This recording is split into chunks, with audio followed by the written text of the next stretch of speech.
We come all the way to America, and then I bump into the king of golf in South Africa, Darryl. Lovely to see you. You're obviously exploring new things. What's exciting you about this show this year? Dave, I think everything, to be honest. It's our first year back in 4 years, so the last time we were here was just before COVID.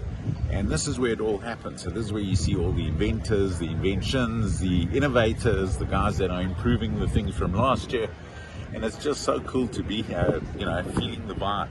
I think when you look around, the first thing that strikes me is the development that's happening from a non-equipment perspective. Lots of guys looking at technology, lots of guys looking at game improvement through physical improvement, mental improvement, and all that kind of stuff. So it's becoming a much more rounded experience, and it's no longer simply about the club.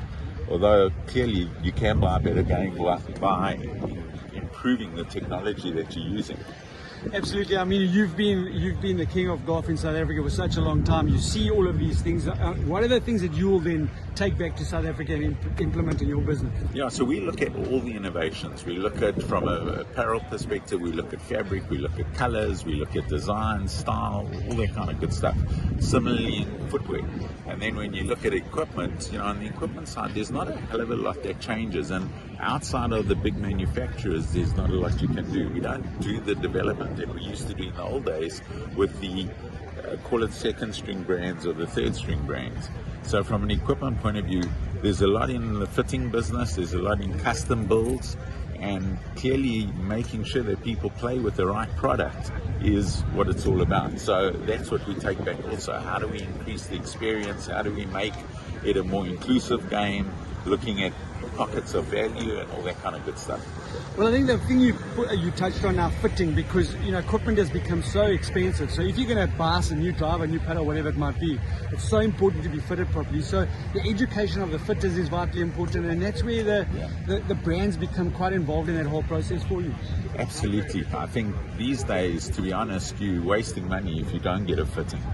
And fitting is quite a complicated process. It's not just a case of, how tall are you, how big are your hands, how much club head speed you generate, and off you go. It now has many, many more dynamics. And so fitting has become an art as well as a science. And correct fitting can really, really add substantial distance and accuracy to your game.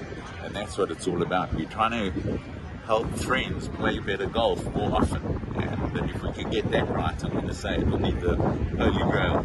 Absolutely. Well, thanks for your time. I know you're going to uncover some amazing little nugget, and we'll see it in the stores back in South Africa. Absolutely, hopefully. Thanks, Dave. Thank you.